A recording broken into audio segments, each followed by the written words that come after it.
اولاد کی اصلاح ہے نا، پوری دنیا کو سدھارنے کی بجائے اپنے گھر سے شروع کرو. ہماری حکومت کدھر ہے؟ کم سے کم بولنے کے لیے تو ہے کہ نہیں؟ اپنے گھر میں. ہمارا گھر ہماری حکومت ہے، اور اس میں ہم شریعت کو لا سکتے کہ نہیں لا سکتے، یہ ہمارا ٹیسٹ ہے. اگر ہم شرعی احکام کو اپنے گھر میں نہیں لا سکتے تو دنیا میں لا سکتے؟ ہاں. جو ٹپری میں فیل وہ مال دیتے اس کو کوئی چلانے؟ ہاں. سائیکل نہیں چلا سکتا اور تیرے کو بڑی بائک دیں گے، چھوٹی موٹی گاڑی نہیں چلا سکتا اور تیرے کو بڑا ٹرک دیں گے؟ نہیں ہو سکتا. چھوٹے میں فیل تو بڑے تیرے مل سکتا؟ تو تیرا گھر تو نہیں چلا سکتا اسلام کے اعتبار سے، شریعت کے اعتبار سے، تو اس کو دنیا کا خلیفہ بنا دیا جائے گا؟ نہیں ہو سکتا ایسا. ہمارا گھر ہے، ہمارے گھر کے اندر دین آئے. اپنی بیوی بچوں کو ہم ایسا بنائیں کہ ہمارے لیے وہ آخرت میں نجات کا ذریعہ بنے، خاص کر کے اولاد جو ہمارے بعد باقی رہتی ہے. اگر کوئی آدمی ایسا کرتا ہے اس کا کیا ہے؟ دیکھیے. عن ابی ہریرہ رضی اللہ عنہ قال قال رسول اللہ صلی اللہ علیہ وسلم ان اللہ عز وجل لیرفع الدرجة للعبد الصالح فی الجنہ.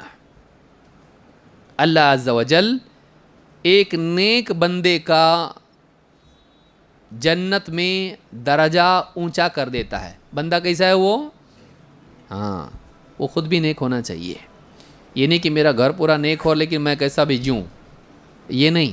وہ خود نیک ہے، اس کا درجہ اللہ کیا کرے گا؟ قیامت کے دن جنت میں اونچا کر دے گا. سیدھا سیدھا نیک ہوگا، وہ بہت بڑا نیک نہیں ہوگا، ٹھیک ہے، نیک بہت ہائی لیول کا نہیں ہے لیکن ہے. اللہ اس کو کیا کرے گا؟ اس کے درجے سے اور اونچا کر دے گا. فَيَقُولُ يَا رَبِّ أَنَّى لِي هَٰذِهِ. پوچھے گا اللہ تعالیٰ سے، اللہ میرے رب یہ کیسا ملا مجھ کو اتنا بڑا درجہ؟ میں تو اتنا لائق نہیں تھا، ایسا کوئی بڑا کارنامہ کیا نہیں، چپ چاپ آتا، نماز پڑھتا تھا، ذکر تلاوت کرتا تھا، صبح شام کے اذکار جو بھی کرتا تھا، بہت بڑا کام تو نہیں کیا میں نے، ایسا کوئی میرا کوئی اچیومنٹ ایسا نہیں ہے، ریگولر مسلم تھا میں. ہاں، میں نے کوئی ایسا بڑا کام تو کیا نہیں، اتنا بڑا درجہ مجھ کو ملا، کیسا کیا؟ یا رب انا لہذہ. کیا کہا جائے گا اس سے؟ اللہ کیا فرمائے گا؟ فیقول باستغفار ولدک لک. تیرے اولاد، تیرا بیٹا تیرے لیے مغفرت کی دعا کرتا تھا، اس وجہ سے تجھ کو اتنا اونچا مقام ملا. اپنے پیچھے ہم نیک اولاد چھوڑ جائیں، ایسی اولاد جو آپ کے لیے اللہ سے مغفرت کی دعا کرے. مغفرت کی دعا کرنے کے لیے کم سے کم 2 سے 3 چیزیں ضروری ہیں. ایک، اس کو معلوم ہو کہ اللہ سے معافی مانگنا چاہیے، وہ اللہ تعالیٰ سے معافی مانگتا ہو، اللہ کو ماننے والا ہو. اللہ کو بولنے والا مغفرت کی دعا کرتا نہیں. اور وہ آخرت پر یقین رکھنے والا ہونا چاہیے، اس کو آخرت کی فکر اس کی زندگی میں ہونا چاہیے.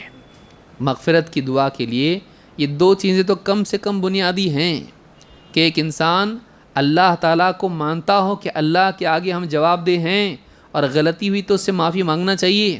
2، مرنے کے بعد حساب دینا ہے، آخرت کی زندگی میں جنت جہنم کا مسئلہ اپنے سر پر کھڑا ہوا ہے تو اس کے لیے معافی مانگنا پڑے گا، مغفرت اللہ کر دے. اور تیسرا یہ کہ اسے اپنی غلطیوں کا احساس ہو، شریعت کا علم ہو، ورنہ میں جی رہا صحیح جی رہا میرے حساب سے، ایسا نہیں، بلکہ اللہ جو بھی کوتاہی غلطی ہم سے ہوتی ہے معاف کر. اور جو باپ کے لیے مغفرت کی دعا کر رہا ہو اپنے لیے نہیں کرے گا. ہاں، یہاں تو اپنے لیے بھول جاتا، باپ تو بہت دور کی بات ہے. باپ کے لیے کر رہا کا مطلب ایسا انسان جو مرنے کے بعد بھی اپنے ماں باپ کو یاد رکھے، ان کے احسانات کو یاد رکھے. تو احسان فراموش کر سکتا یہ نہیں. اور جو ماں باپ کا احسان یاد رکھ رہا وہ اللہ کا نہیں مانتا ہوگا، ان کے جانے کے بعد بھی ان کو یاد رکھ رہا تو اللہ کو نہیں ماننے والا کر سکتا ایسا نہیں. تو ایسا نیک اولاد اپنے پیچھے چھوڑ جائے جو اس کے لیے مغفرت کی دعا کرے. اگر ایسی اولاد چھوڑ دیتا ہے، وہ خود بھی نیک تھا لیکن پیچھے اولاد بھی نیک چھوڑی، گھر کا ماحول اچھا بنایا، بچوں کو دین سکھایا، اللہ سے جوڑا، آخرت کی فکر دلایا اور اللہ سے مانگنے والا بنایا. یہ جب اللہ سے مانگیں گے جنت میں اس کا درجہ اللہ اس کے واقعی مقام سے اور اونچا کر دے گا. پوچھے گا اللہ ایسا کیسا؟ ایسا ہی. تیرے اولاد کی وجہ سے، وہ تیرے لیے مغفرت کی. تو نے اچھے لوگوں کو چھوڑا اپنے پیچھے، تو نے تربیت کیا نا ان کی، سدھارا، بنایا، اس کو اچھا کیا، تیری وجہ سے دیکھ وہ نیک بنے. تو نیک تھا، وہ بھی نیک بنے. اب وہ تیرے لیے دعا کر رہے ہیں، تیرا مرتبہ اور اوپر. معلوم ہوا کہ اولاد کی دعا کا ماں باپ کو فائدہ ہوتا ہے. ماں باپ کے لیے دعا کرنا چاہیے، خصوصاً جن کے والدین دنیا سے جا چکے ہیں. اب وہ کیا کر سکتے ہیں ان کے لیے؟ دعا، اللہ تعالیٰ سے مغفرت کی دعا کرنا. ہو سکتا ہے اللہ تعالیٰ دعا قبول کر کے ان کے مراتب کو اونچا کر دے. اور اپنے بعد ابھی سے انتظام کر کے جانا، نیک اولاد چھوڑنا. ہم لوگوں کی فکر کیا رہتی؟ میرے بعد بھوکا نہیں مرنا. ہماری فکر عموماً یہ ہے اپنے پاؤں پہ کھڑا ہونا. بیٹیوں کے بارے میں بھی ہے، وہ پاؤں پہ کم کھڑی ہو رہی، پاؤں پہ اڑ رہی. اب ہماری فکر کیا ہے؟ بیٹی کو کیوں پڑھا رہے آپ؟ بیٹی کو اس لیے پڑھا رہے کہ وہ کل کو اس کا طلاق ہوا نا تو خود سے کما کے کھائے. مینٹالٹی کیا ہے ہماری؟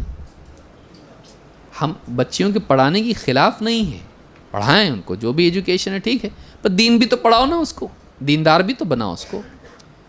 اور دینی اعتبار سے وہ ایسی ہو کہ اپنے رب کے حقوق کو اور جو اس کے اطراف ہیں، ماں باپ، ساس سسر، شوہر، بچے، ان کی ذمہ داری نبھانے والی بنے، ان کا دل جیتنے والی، ان کی دعائیں لینے والی، ان کی خدمت کرنے والی، بچوں کی تربیت کرنے والی، اپنے بڑوں کا ادب کرنے والی. یہ ساری چیزیں اس کے اندر آنا چاہیے.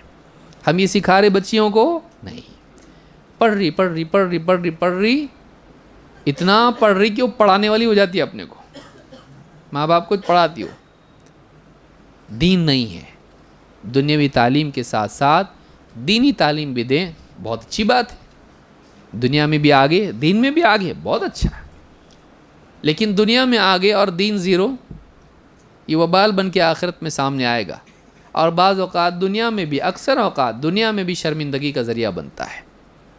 تو یہ بہت ضروری ہے. اس حدیث سے بات معلوم ہوتی ہے کہ ایک نیک انسان جب اپنے پیچھے اچھی اولاد چھوڑ جائے، یہ اولاد اس کے لیے جنت میں اونچے مراتب پانے کا ذریعہ بنتی ہے. اس حدیث کو امام احمد اور ابن ماجہ نے روایت کیا ہے.